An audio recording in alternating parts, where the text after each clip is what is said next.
예수님의 이름으로 기도했습니다. 아멘. 자, 요한일서를 계속 지금 묵상하고 있죠. 요한일서의 가장 중요한 핵심이 뭐죠? 서로 사랑하라. 그러니까 사랑에 대해서 지금 강조를 하고 있습니다. 하나님에게 사랑을 받은 자로서 옆에 있는 이웃 형제자매들을 사랑해야 된다라는 것이 요한일서의 가장 중요한 핵심 띠입니다. 자, 요한이 쓴 책을 이렇게 보게 되면은, 특히 오늘 본문을 보게 되면은 몇 가지 특징적인 호칭들이 나옵니다. 자녀들아, 아이들아, children, my little children. 그러면서 이런 표현들이 많이 나오고 있죠. 그러니까 요한이 왜 그러면 편지를 쓰면서, 요한일서를 쓰면서 특별히 자녀들아, 아이들아라는 표현을 많이 썼을까?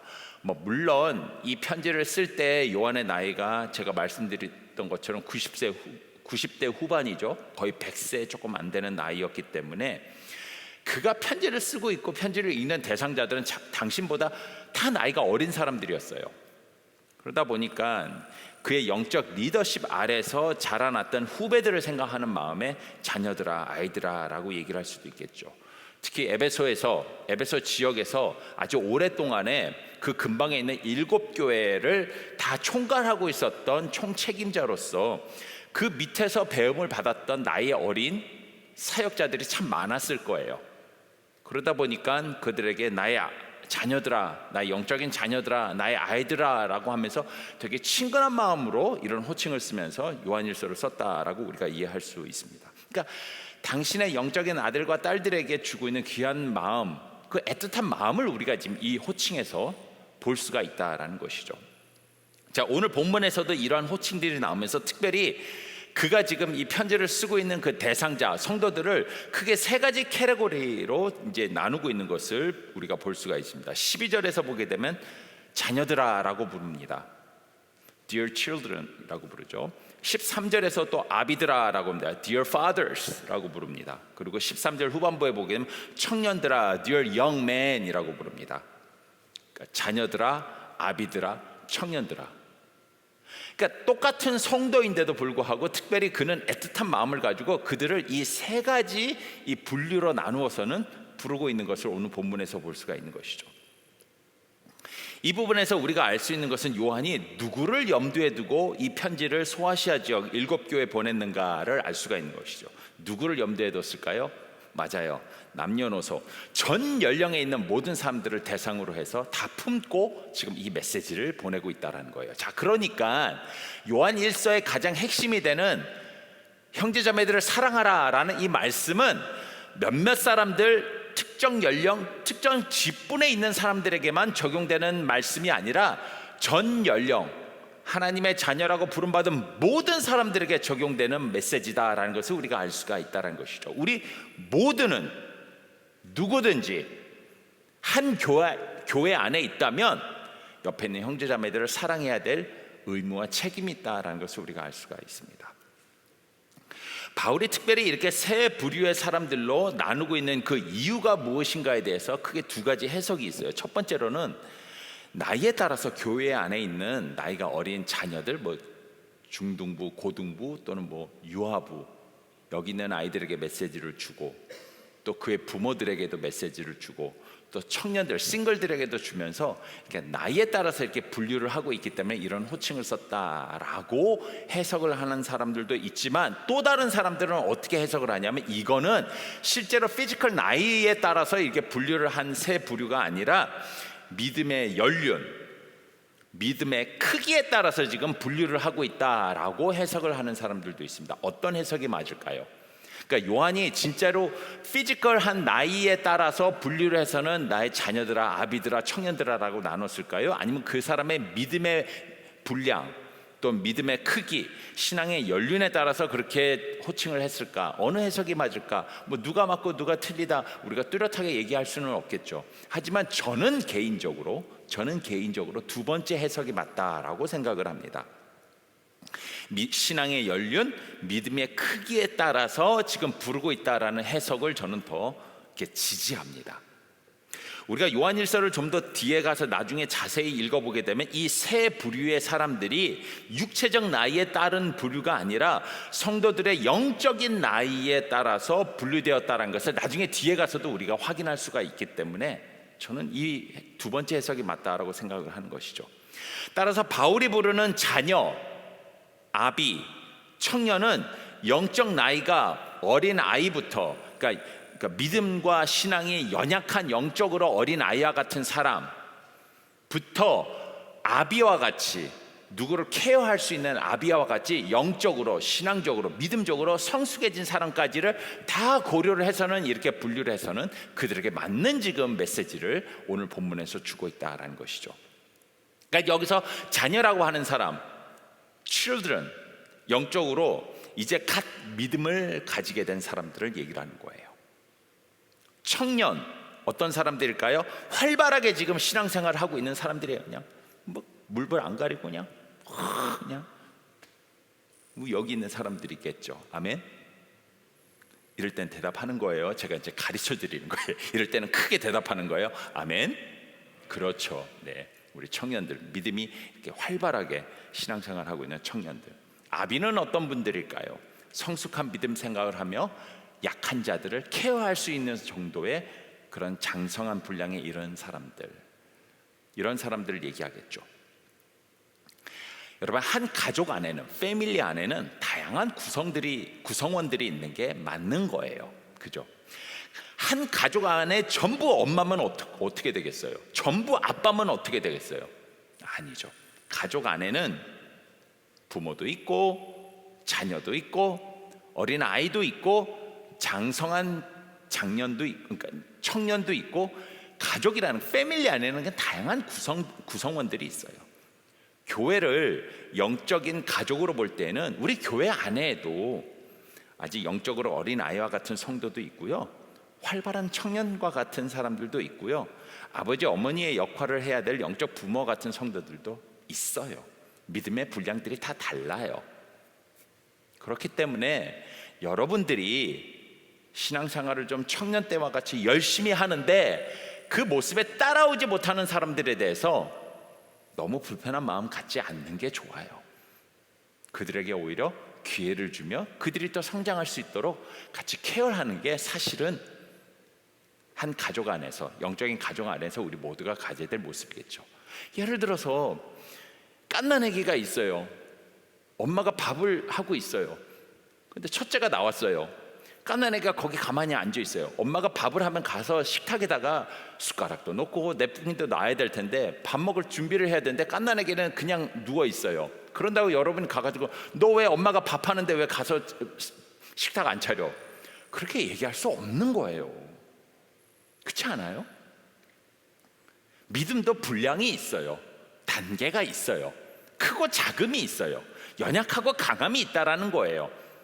그렇기 때문에 한 가족 안에는 이렇게 다양한 구성원이 있다는 것을 요한이 지금 오늘 본문에서 이렇게 다양하게 부르는 호칭을 통해서 우리가 알 수 있다는 것이죠.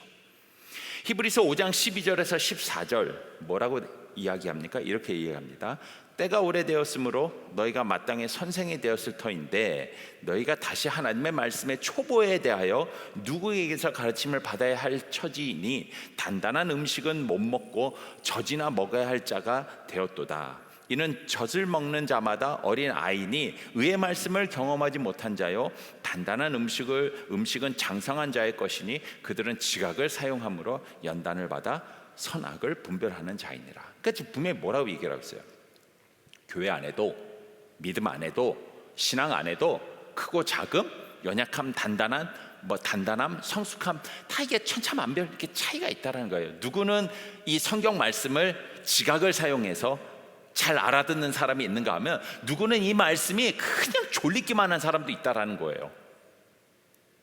그러니까 제가 옛날에는 그러지 않았는데 이제는 이제 좀 저도 이제 연륜이 생기다 보니까는 예배 시간에 와서 조는 사람들 보면은 전혀 받아대지가 않아요. 그렇다고 졸란 얘기는 아니에요. 왜냐하면 여기까지 와서 이렇게 힘들게 고개를 상고를 돌리면서 그렇게 자고 있는 모습이 얼마나 귀합니까? 그러려면 그냥 편안하게 자면 되지. 여기까지 와서 그렇게 못 알아듣는 말을 들으면서 이러면서 자고 있는 모습이 얼마나 귀합니까? 그렇게라도 예배에 오는 것이 얼마나 귀하냐는 거예요. 그러니까 그런 것을 이렇게 귀하게 받아주고 이해해 줄 수 있는 그런 믿음의 스테이지를 갖는 것, 구성원들에 대해서, 다양한 구성원들에 대해서 포용하는 마음을 갖는 게, 그게 진짜 영적 공동체란 얘기예요. 특히 이제 요한일서에 보게 되면 중요한 핵심 중에 하나가 무엇입니까? 서로 사랑하는 사람으로 성장하라는 것이죠. 서로 사랑하라는 거예요. 그러려면은 내가 어떤 영적 스테이지에 있는가, 또 내 옆에 있는 형제자매가 어떤 영적 스테이지에 있는가를 잘 이해하고 포용하고 받아주는 모습이 필요하다라는 거예요. 예를 들어서 어린아이와 같은 자들에게는, 영적으로 어린아이와 같은 자들에게는 무엇이 필요합니까? 베드로전서 2장 2절에서 이렇게 얘기합니다. 갓난아이들 같이 순전하고 신령한 젖을 사모하라. 이는 그로 말미암아 너희로 구원에 이르도록 자라게 하려 함이라. 그런 사람들에게 뭐가 필요해? 신령한 젖이 필요하대요. 신령한 젖. 성장에 필요한 영적 음식이 필요한 자들이 있다니까. 젖과 같이 부드러운 것을 먹어야지 성장할 수 있는 그런 사람들이 있다라는 거예요. 반면에 단단한 고기와 같은 영적 음식을 먹으면서 더 강하게 성장해야 될 필요가 있는 청년과 같은 믿음을 가진 사람도 있다라는 거예요. 그러니까 생각해 보세요. 여러분이 살면서 요즘 어떤 어려움을 당하고 있는가, 여러분이 요즘 어떤 고난을 당하고 있는가를 보면 여러분이 대충 어떤 영적 스테이지에 있는지를 대략적으로 가늠할 수가 있는 거예요. 하나님은 여러분이 감당할 수 있는 시험만 허락하세요. 이걸 풀어서 얘기하자면 하나님은 여러분이 성장하는 데 필요한 만큼의 단단한 음식을 허락해 주신다라는 거예요. 여러분이 진짜 어려운 고난을 당하고 있다면 그거 소화해서 거기서 나오는 그 엑기스와 같은 진리의 말씀을 가지고 성장할 수 있는 만한 사람이다라고 하나님께서 여겨주시기 때문에 허락한다라고 이해할 수가 있다라는 거예요. 그래서 우리가 고난 중에도 감사할 수 있는 것이죠. 저는 아직까지도 욥과 같은 그런 고난의 단단한 영적 음식을 먹고 성장할 만한 사람이라고는 생각지 않아요. 저는. 근데 우리 청년들 중에서는 앞으로 시간이 지나면서 감히 욥 정도의 그런 고난의 단단한 음식을 먹으면서도 성장할 수 있는 청년들이 나올 거라 저는 믿습니다. 이때는 또 아멘 크게 해줘야 돼요. 다시 한번 하겠습니다. 자꾸 제가 가리키는 거예요. 가리키는 거. 믿습니다. 그렇죠. 그렇게 해야 돼요. 아멘대로 될지어다. 그럼 또 아멘 하는 거예요. 알겠어요? 아멘대로 될지어다. 그렇죠. 네. 자, 오늘 본문을 보게 되면 자세히 읽다 보면은 같은 내용이 두 번 반복되는 것을 보게 됩니다. 잘 보시면 12절과 13절 내용이 14절에서 다시 반복이 돼요. 12절, 13절의 내용과 14절은 똑같아요. 반복이 돼요. 근데 한 가지 더 이상한 내용이 있어요. 12절과 13절에 보게 되면은 예를 들어서 쓰다라는 동사가 나오는데 이게 동사가 현재형으로 나와요. 내가 지금 이것을 쓰는 것은 할 때 그 쓴다라는 현재형으로 나와요. 근데 14절에 12절과 13절에 있는 동일한 내용에 대해서 다시 한번 반복하면서 내가 이것을 너에게 쓰는 것은 이라고 할 때는 동사가 완료형으로 나와요. 미래형 완료형으로 나와요. 자, 여러분들 많이 들어서 아시겠지만 성경 안에서 같은 내용이 두 번 반복이 된다는 것은 뭘 의미합니까? 성경 안에서 같은 말이 두 번 반복되는 의미는 무엇이냐면 중요한 것을 강조할 때 두 번 반복이 돼요. 진실로 진실로 내가 너희에게 이르노니 Truly truly I say to you. 근데 오늘 본문에서는 이상한 점이 무엇이냐면 두 번 연달아서 반복하는데 굳이 반복하는 그 두 동사의 시제가 달라요. 앞에는 현재형이고 뒤에는 미래형이에요. 이 문법상 말이 안 맞아요. 이 애매하고 이해가 되지 않는 부분에 대해서 또 학자들이 막 연구합니다. 이거 왜 그러면 두 개 같은 내용을 반복을 하면서 첫 번째 썼던 동사와 두 번째 쓰는 동사를 다르게 쓰느냐? 어떤 학자는 이렇게 얘기하더라고요. 12절과 13절의 내용을 쓰고 있는데 갑자기 누가 찾아온 거예요, 요한을. 그러니까 12절과 13절 썼는데 현재형으로 막 썼는데 누가 찾아와서 요한 선생님, 잠깐만, 그럼 펜을 내려놓고는 그 사람을 만나서는 한참 뭐라고 얘기했다가 다시 와가지고 14절 치면서 아까 내가 썼던 그 내용은 하면서 미래형으로 완료형으로 썼다 이렇게 기록하는 사람들도 있어요. 다시 반복하면서 그렇게 했다. 이 텀이 있다, 쓴 텀이 있기 때문에라고 얘기하는 사람들도 있어요. 그런데 최근에 학자들은 뭐라고 얘기를 하냐면 다른 의견을 내요. 같은 내용을 반복할 때 특별히 두 동사를 다른 시제로 쓸 경우에는 앞에는 현재형을 쓰고 뒤에는 완료형이나 미래형을 쓰고, 이거는 뭐냐면 그 내용을 읽는 독자들에게 아주 강조하기 위한 독특한 그 당시에만 사용된 문학적 기법이다라고 얘기를 해요. 그러니까 쉽게 말해서 이거 진짜 중요한 거, 이거 너무너무 중요한 거란 사실을 강조하기 위해서 같은 내용을 두 번을 쓰면서 동사의 시제를 다르게 쓰는 것이 그 당시 때만 사용이 되었었던 글쓰기 기법이었다라는 거예요. 예를 들어 볼까요? 이사야서 6장 9절에 뭐라고 돼 있냐면 이렇게 돼 있습니다. 여호와께서 이르시되 가서 이 백성에게 이르기를 너희가 듣기는 들어도 깨닫지 못하고 보기는 보아도 알지 못한다. 듣기는 들어도 동사가 두 번 반복되죠. 보기는 보아도 동사가 두 번 반복되죠. 그런데 그 듣기는 들어도의 두 동사가 시제가 다를까요? 달라요. 무슨 뜻인지 알죠? 니네 진짜 하나님의 말씀을 듣고 듣는데도 어쩜 이렇게 못 알아듣니? 라는 것을 강조하기 위해서 이렇게 표현을 한 거예요. 그러니까 답답한 마음을 얘기를 하는 거죠. 보기는 보아도 두 개의 시제가 다를까요? 달라요. 왠지 아세요? 어쩜 이렇게 하나님의 역사를 보고도 이렇게 못 알아먹니? 라고 답답한 마음을 강조할 때 이렇게 했다라는 거예요. 히브리서 6장 같은 경우는 하나님이 아브라함에게 복을 주실 때에 주신 말씀을 묘사하는 구절인데 잘 들어보세요. 히브리서 6장 14절입니다. 내가 반드시 너를 복주며, 그죠? 두 번 반복되죠. 근데 복을 준다에서 두 동사가 시제가 다를까요? 달라요. 희한하죠. 첫 번째는 부정사고요, 뒤에는 미래형 완료형이에요. 뭘까요? 하나님이 아브라함에게 내가 반드시 복을 꼭 준다를 강조할 때에 이런 글쓰기 기법으로 쓴 거예요. 반복하는데 두 동사의 시제가 다른 것. 그러니까 오늘 본문에서도 요한이 이런 기법으로 내가 너희에게 썼고 쓴다라는 그 두 번 반복되는 단어를 다른 동사 시제로 쓴 것은 여기서 오늘 본문에서 다루고 있는 내용이 얼마나 중요한가를 지금 요한이 강조를 하고 있다라는 사실인 것이죠. 그러니까 오늘 본문에서 요한이 이 다른 시제를 통해서 두 번이나 반복해서 쓰고 있는 그 가장 중요한 핵심이 뭐냐면, 교회라는 가족 공동체 안에는 다양한 영적 나이의 신자들이 존재한다라는 것을 잊지 말라라는 거예요. 그리고 또한 자신의 영적 나이, 영적 스테이지, 믿음의 스테이지에 알맞는 훈련을 통해서 더욱더 성장하고 성숙하는 사람으로 나아가야 된다. 이 두 가지를 지금 강조하기 위해서 이런 식으로 썼다라는 것이죠. 아시겠습니까? 이해되시죠?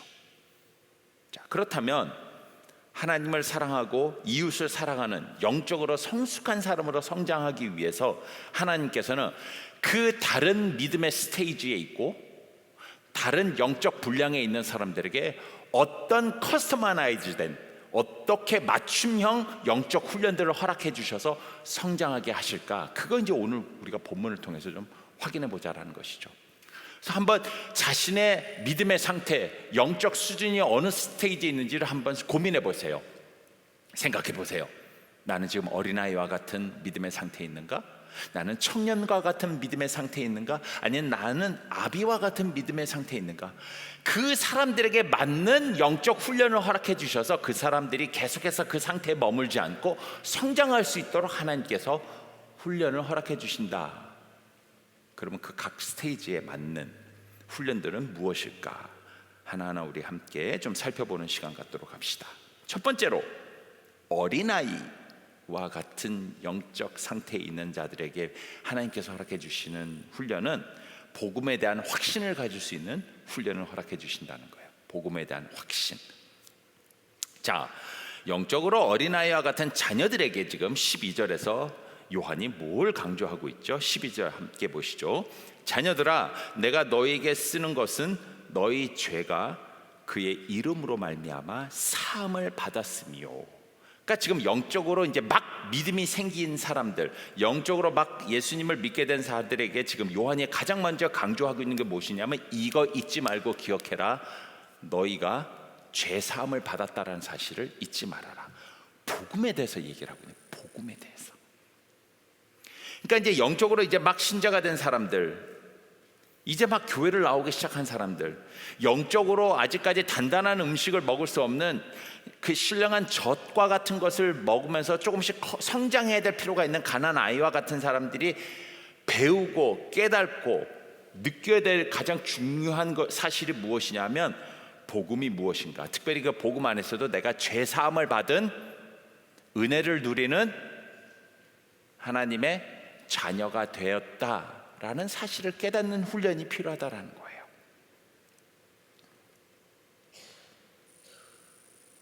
죄 사함에 대한 확신은 복음의 기본이고요, 구원의 첫 번째 단계예요. 우리가 이렇게 예배에 나와서 함께 예배를 하나님 앞에 당당하게 드릴 수 있는 이유는 무엇이냐면, 하나님 앞에서 우리는 더 이상 죄가 없으며 의인이다라는 인정을 받았기 때문이에요. 여러분이 만약에 죄사함에 대한 확신이 없고 하나님 앞에서 늘 죄인이다, 그러니까 말이 좀 희한해요. 보세요, 맞아요. 살면서 주님 나는 죄인이다라는 겸손한 마음으로 살아가는 거 괜찮아요. 그게 중요해요. 그런 겸손한 마음이 필요하지만, 그럼에도 불구하고 그 전에 먼저 여러분들에게 있어야 될 것이 무엇이냐면, 나는 이제는 죄인이 아니라 의인이다. 하나님 안에서 나의 죄는 모두 사함을 받아서 하나님 앞에 내가 당당하게 나가서 하나님 앞에 예배드릴 수 있는 하나님의 자녀가 됐다라는 확신이 필요하다라는 거예요. 그럼에도 불구하고 살아가면서 우리가 종종 죄를 짓죠. 연약하죠. 그럴 때마다 주님, 내가 죄인이 아닌데도 또 죄를 지었습니다라는 겸손한 마음을 가지는 건 중요해요. 하지만 믿음이 처음 시작한 사람들에게 있어서 가장 중요한 훈련, 가장 중요한 깨달음, 가장 중요한 복음의 진리는 뭐냐면, 너는 더 이상 사망과 어둠의 권세 아래에 있는 죄인이 아니라 죄 사함을 받아 하나님 앞에서 당당하게 설 수 있는 의인이 되었다라는 사실에 대한 확신이라는 것이죠. 이거 어떤 사람은 한 번에 이 확신이 생길 수도 있지만, 어떤 사람들은 갓난아이와 같은 믿음이 가진 사람, 있는 사람, 연약한 믿음이 있는 사람은 이 확신이 종종 계속해서 어느 스테이지에서는 필요할 때가 있어요. 자꾸 필요할 때가 있어요. 잘 깨달아야 될 때가 있어요. 반복적으로 배워야 될 때가 있어요. 베드로가 오순절 사건이 일어난 후에 가장 먼저 대중 앞에서 설교를 할 때에 어떻게 설교를 했냐면, 이렇게 설교를 합니다. 사도행전 2장 36절에서 37절입니다. 그런즉 이스라엘 온 집은 확실히 알지니 너희가 십자가에 못 박은 이 예수를 하나님이 주와 그리스도가 되게 하셨느니라 하느니라. 이렇게 메시지를 전했어요. 자, 그러자 이 얘기를 들었던 사람들이 어떤 반응을 보였는가? 그들이 이 말을 듣고 마음에 찔려 베드로와 다른 사도들에게 물어 이르되, 형제들아 우리가 어찌할꼬? 형제들아 우리가 어찌할꼬? 이거 진짜 중요한 반응이에요. 이 무슨 반응이냐면, 복음을 들었을 때에 내가 어떤 존재인가를 깨닫게 됐을 때 나타나는 가장 첫 번째 믿음의 반응이라는 거예요. 내가 옛날에는 죄인인 줄 몰랐어요. 내가 뭐 그렇게 남의 사기친 것도 없고 내가 뭐 그렇게 한 것도 없는데, 근데 자꾸 죄인이래요. 근데 어느 날 예수 그리스도를 만나고 복음을 들었더니 내가 얼마나 죄인인가가 느껴지게 되는 거예요. 내가 얼마나 죄가 많은 사람인가가 느껴지게 돼요. 그랬을 때에 나타나는 가장 처음으로 나타나는 반응이 뭐죠? What should I do? 내가 어떻게 해야 되지? 복음이 제대로 들어갈 때에 나타나게 되는 반응이에요. 자, 그러자 그 반응에 대해서, 영적 민감함에 대해서 계속해서 베드로가 이야기합니다. 38절이에요. 사도행전 2장 38절. 베드로가 이르되 너희가 회개하여 각각 예수 그리스도의 이름으로 세례를 받고 죄 사함을 받으라. 그리하면 성령의 선물을 받으리라. 뭐 하라고요? 회개하고 죄 사함 받으래요. 가장 먼저 회개하고 예수 그리스도께서 나의 죄를 위해서 십자가에서 돌아가셔서 나는 더 이상 죄인이 아니다라는 사실을 믿고 죄 사함을 받으라. 이 확신 가져라. 믿음이 처음 시작되는 사람들, 믿음이 연약한 사람들에게 필요한 확신이며, 이 확신을 갖기 위해서 하나님께서는 계속해서 말씀을 주시고 훈련을 주신다라는 사실입니다. 똑같은 진리를 오늘 본문에서도 요한이 교회에게 전하고 있는 거예요. 너희 중에 아직 확신이 없는 사람들, 또는 예수를 막 믿은 사람들, 예배에 처음 나온 사람들, 교회에 처음 들어온 사람들, 괜찮아. 너희들에게 필요한 훈련과 가르침을 줄게. 죄사함에 대한 깊은 믿음, 확신, 이걸 가지고 말씀을 천천히 먹으면서 성장해라. 이게 바로 어린아이와 같은 믿음에 있는 자들에게 하나님께서 허락해 주신 첫 번째 영적 훈련이다라는 겁니다. 특히 누가 우리의 죄를 사해 주시는가에 대한 깨달음, 확신은 너무나도 중요합니다. 누가 우리의 죄를 사해 주셨죠? 누가 대신 우리의 죄를 짊어지시고 십자가에서 돌아가셨죠? 누가 3일 만에 부활하셔서 이 세상에 있는 그 어떤 인간도 스스로 극복할 수 없는 죄와 사탄과 죽음의 권세를 이겨내시면서 우리로 하여금 그 모든 것에서 자유하다라고 선포해 주셨죠? 누구죠? 예수 그리스도라는, 예수 그리스도, 예수 그리스도, 예수 그리스도. 그래서 우리가 누군가를 사랑할 수 있을 정도의 스테이지로 성장하기 위해서 지금 영적으로 어린아이와 같은 사람이 있다면 그 자들은 먼저 어떤 훈련? 바로 죄사함을 받아 죄사함을 받은 의인이다라는 확신을 가지면서 하나님의 사랑을 더욱더 깊이 느끼는 그 훈련이 필요하다라는 겁니다. 우리 청년들 중에서도 이 사랑에 깊이 빠지는 그런 역사들이 많이 일어나기를 간절히 소망합니다. 예수 그리스도를 만나게 되고 죄사함을 받아서 내가 하나님 앞에서 당당한 의인으로 예배를 드릴 수 있다는 것보다도 더 영광스러운 일은 없다라고 저는 믿습니다. 이 확신에 대하여 하나님께서 계속해서 여러분들에게 훈련을 주시고 가르침을 주시고 기회를 주실 때에 그 기회 붙잡으시고 그 훈련 잘 받으셔서 점점 더 믿음이 성장해 나가는, 원수까지도 사랑할 수 있는, 이웃을 사랑할 수 있는 사람으로 성장하는 우리 청년들이 되기를 간절히 소망합니다. 자, 두 번째로 요한이 언급하는 분류의 사람들은 어떤 사람들이죠? 아비드라였습니다. 아비드라. 이들에게는 뭘 강조합니까? 13절입니다. 제가 읽습니다. 아비들아, 내가 너에게 쓰는 것은 너희가 태초부터 계신 이를 알았음이요. 자, 영적으로 어느 정도 좀 성숙한 상태에 있는 사람들에게 필요한 훈련이 뭐라고 얘기를 합니까? 태초부터 계신 이가 누군지를 아는 것이다라고 얘기를 합니다. 태초부터 계신 이가 누군지 아는 것. 영적으로 성숙한 부모와 같은 신자들, 하나님과 예수님이 이 천지를 창조하신 창조주이며 태초부터 계신 이라는 사실을 끊임없이 알고 깨닫고 훈련받아서 이 사실이 내 삶 속에 스며들 수 있도록 계속해서 성장해야 된다는 것이, 이게 뭘 얘기하냐면, 좀 더 깊이 들어가서 얘기를 하자면 이건 뭐냐면, 여러분들에게 하나님의 눈과 하나님의 마음으로 세상을 볼 수 있는 성경적 세계관을 가지라는 의미예요.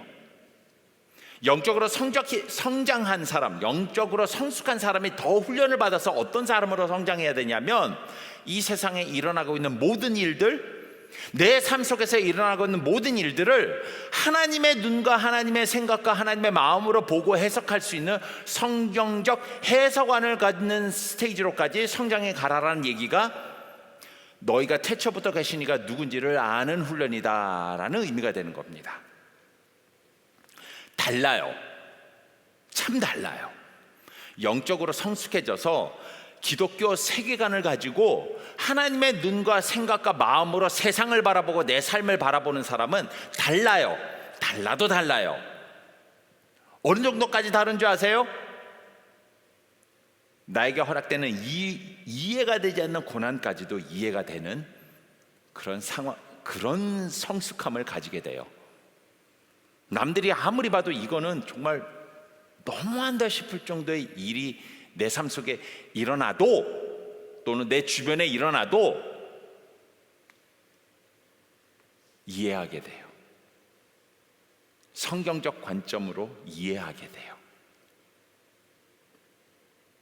이런 사람으로까지 성장하도록 계속해서 성장의 훈련을 받아야 되는 것이 바로 아비들에게 필요한 영적 훈련이다라고 얘기를 합니다.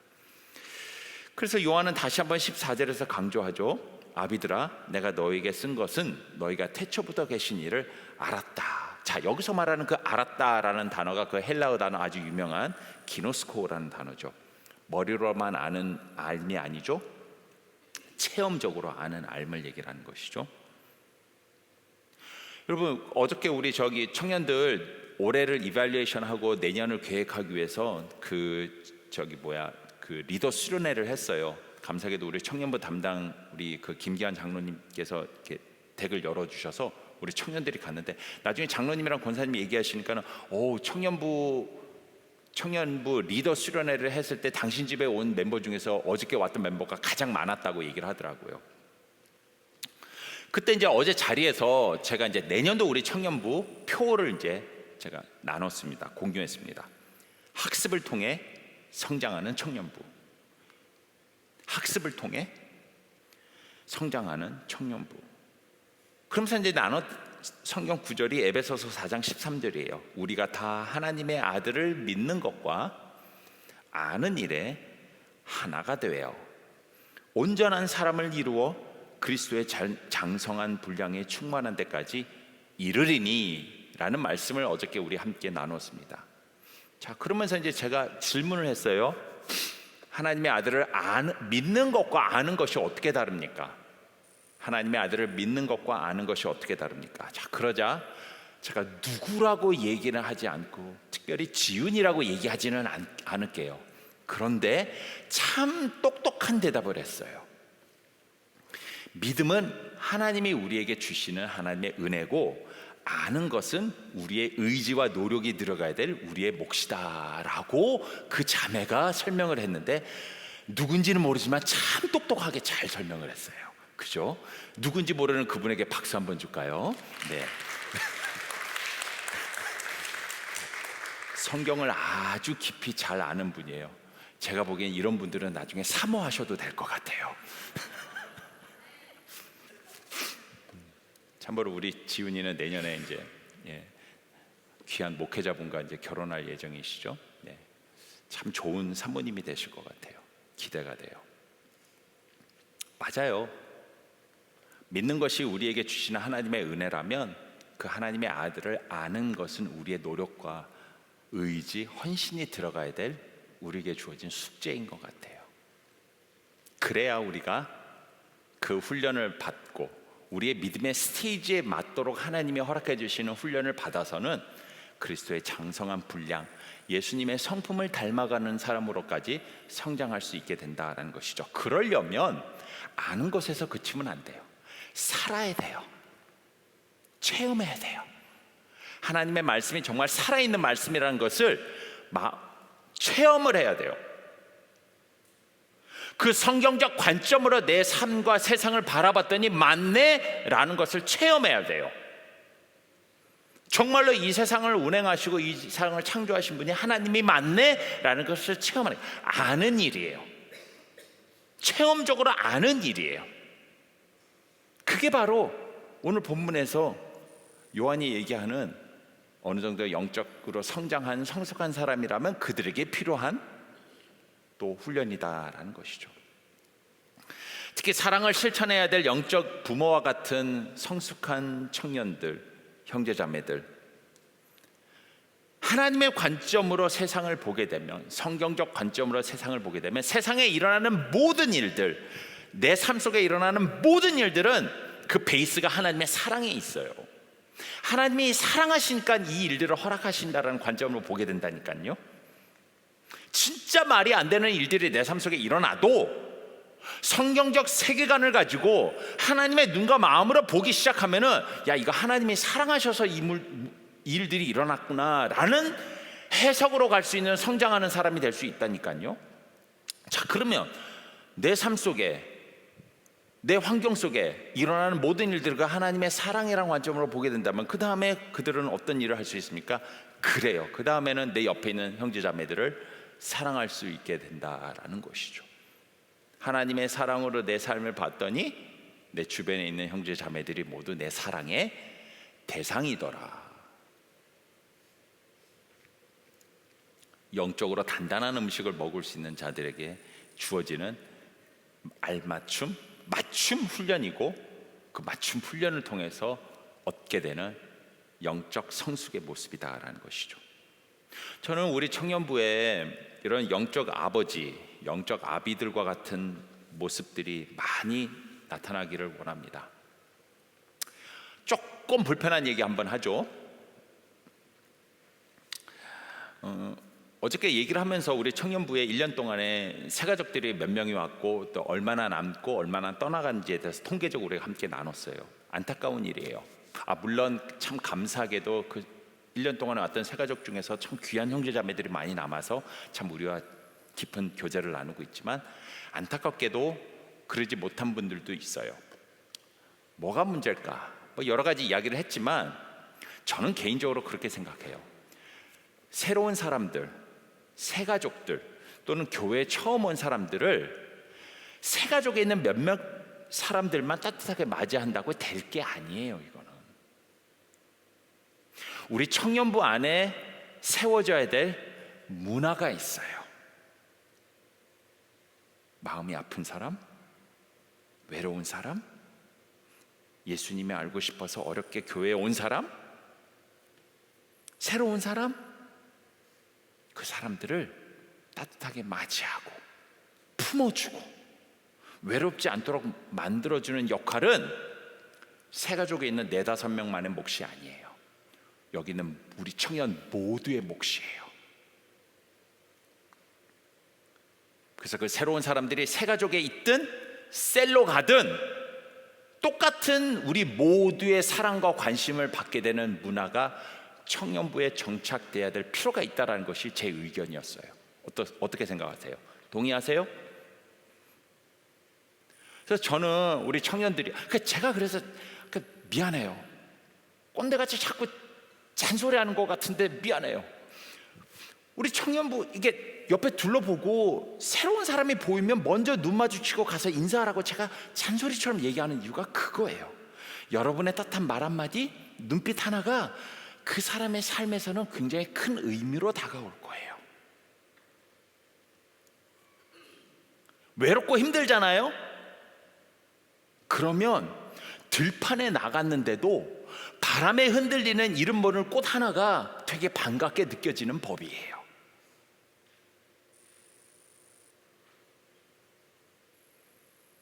그래서 제가 다시 한번 얘기합니다. 우리 청년부에 누군가가 새로 왔다면 내 셀이다 아니다 그런 거 신경 쓰지 말고 먼저 가서 인사하시고 먼저 가서 악수하세요. 이게 우리 청년부 안에 정착되는 사랑과 배려의 문화가 되기를 간절히 소망합니다.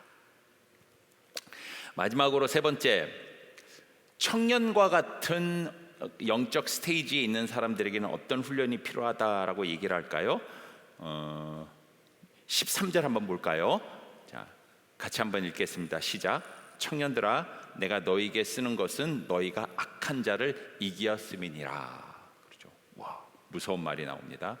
믿음이 성장하면서 배우고 깨달았던 것이 재미있게 느껴지면서 신앙생활을 활발하게 하는 청년과 같은 신자들에게 필요한 것이 무엇이냐면 승리하는 믿음의 훈련이 필요하다라는 거예요. 승리하는 믿음의 훈련.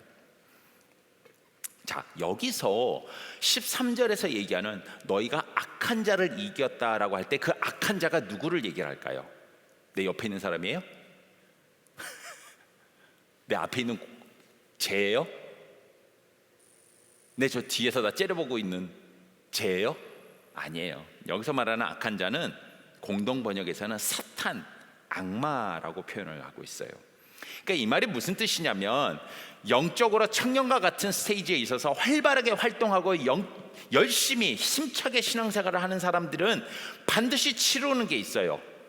영적 전쟁이라는 거예요. 여러분이 그런 신앙생활을 하지 못하도록 영적 전쟁을 치르게 되는 스테이지에 있게 되는 거예요. 사탄 마귀가 방해한다라는 거예요. 방해해요. 말씀 전하려고 하는데도 막 마음을 흔들어 놓는 일들이 생겨나요. 찬양을 하려고 그랬는데도 마음을 흔들어 놓는 일들이 생겨나요. 내가 교회 가서 봉사 좀 하려고 그랬더니 그거 못하게 막 이상한 방해들이 오게 되는 스테이지에 있는 거예요. 뭐예요? 영적으로 청년과 같은 스테이지에 있는 사람들에게 일어나는 일들인 거죠. 이런 사람들에게는 이걸 이겨내는, 극복하는, 그래서 영적으로 더욱더 단단한 스테이지로 올라갈 수 있는 훈련이 필요하다는 겁니다. 죄의 유혹과 하나님의 말씀의 법이 내외적으로 강하게 부딪힐 때에 치열한 싸움을 하는 단계에 있는 사람들이 바로 이런 영적으로 청년의 시대에 있는 사람들인 것이죠. 자, 그렇다면 마귀 사탄들이 왜 그렇게 청년처럼 열정적으로 신앙생활 하려는 사람들을 특별히 더 공격을 할까요? 왜 그럴까요? 그러죠. 그 꼴을 못 보니까. 거기에 힘이 있는 걸 알거든요. 거기에 힘이 있는 걸 안단 말이에요. 우리 청년들이 열정적으로 신앙생활을 할 때 거기에 힘이 있다는 것을 알기 때문에 더 큰 유혹들로 공격한다는 것이죠. 제가 옛날에 대학교 다닐 때 중학교 2학년 애들을 데리고는 한글을 가르치던 과외 활동을 했던 그런 시절이 있었습니다. 이놈의 녀석들이 중학생인데도 술 담배를 하려고 난리를 부리는 거예요. 제가 그래서 니네 미성년자인데 술 담배 하면 안 된다. 너 안 돼? 그렇게 하면 안 돼? 그랬더니 이 중이들이 저한테 그때 막 대들면서 뭐라고 하냐, 나는 자제력이 있습니다.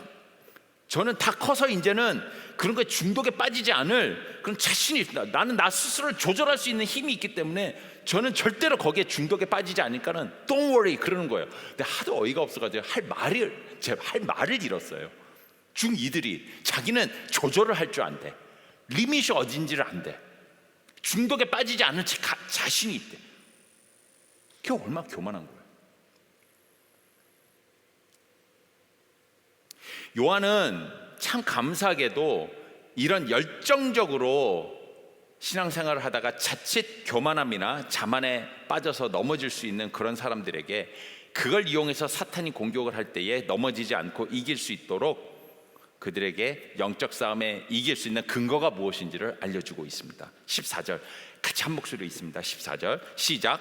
청년들아, 내가 너희에게 쓴 것은 너희가 강하고 하나님의 말씀이 너희 안에 거하시며 너희가 흉악한 자를 이기었음이니라. 아하, 여러분이 청년처럼 힘차게 열정적으로 신앙생활을 하다가 영적 자만이나 교만함에 또는 어떤 사탄의 유혹에 넘어지지 않도록 훈련을 받을 때 가장 필요한 게 무엇이라고요? 하나님의 말씀이라는 거예요. 하나님의 말씀. 하나님의 말씀이 필요하다는 거예요. 그래서 여러분, 내년도 우리 청년부 표어가 뭐라 그랬죠? 학습을 통해 성장하는 청년부. 내년은 우리가 좀 하나님의 말씀에 대해서 좀 더 깊이 묵상하고 배우는 시간을 가졌으면 좋겠어요. 그런 삶을 살았으면 좋겠어요. 어떻습니까? 여러분은 어떤 영적 스테이지에 계십니까? 그리고 여러분들에게 필요한 영적 훈련은 무엇이며 그 영적 훈련 가운데서 여러분에게 또 필요한 것은 무엇이라고 배우셨습니까? 오늘은 추수감사절 주일입니다. 제가 올 한 해를 생각해 봤을 때 참 감사한 것이 무엇인가, 아까 뭔가 인스타에 올린다고 저한테 또 막 카메라 찍더라고요. 빨리 제가 생각을 해봤더니 두 가지가 있었어요. 근데 그 중에 하나가 무엇이었냐면, 그래도 올 초에 청년부에 와서 우리 청년들과 함께 신앙생활을 할 수 있도록 청년부를 담당하게 된 게 참 감사하다라는 생각을 했어요. 정말 감사했어요. 특별히 우리 젊은 청년들을 사랑하고 여러분들을 섬길 수 있도록 한 해가 주어진 거는 저에게 있어서는 올 한 해 가장 큰 축복이에요. 여러분은 어떻습니까? 이따 셀에서 올 한 해 감사한 것을 나눌 때에 바라기는 이재용 목사님과 같은 분과 신앙생활하게 돼서 너무 감사한 한 해였습니다 라는 대답이 꼭 나왔으면 좋겠어요. 한 명이라도 나왔으면 좋겠어요. 이게 엎드려 절받기도 아니고. 그 외에도 여러분 감사한 것들을 많이 나누셨으면 좋겠어요. 무엇보다도 서로 사랑하라는 요한의 이 요한 1서의 이 핵심 주제를 실천할 수 있는 청년 공동체가 우리에게 주어졌다는 것이 무엇보다 감사한 거예요. 그 사랑 어디 가서 실천하시겠어요? 어디 저기 뭐 삼가랑 저기 메인에 가가지고 거기 가서 하시겠어요? 아니면 어디 뭐 저쪽 가서 하시겠어요? 여기 있는 청년들하고 먼저 사랑 실천하세요. 내가 사랑을 실천할 수 있는 옆에 형제자매들이 있잖아요. 이것도 못하면서 뭐 어디 뭐 바다 건너 있는 형제자매들을 사랑하겠습니다. 내가 사랑을 실천할 수 있는 청년 공동체가 있다는 것이 얼마나 감사한가에 대해서 깨달으시면서 특별히 이번 한 주간 추수감사절 한 주간 뜻깊고 감사가 넘치는 그런 시간이 되시기를 주님의 이름으로 축복합니다. 기도하겠습니다.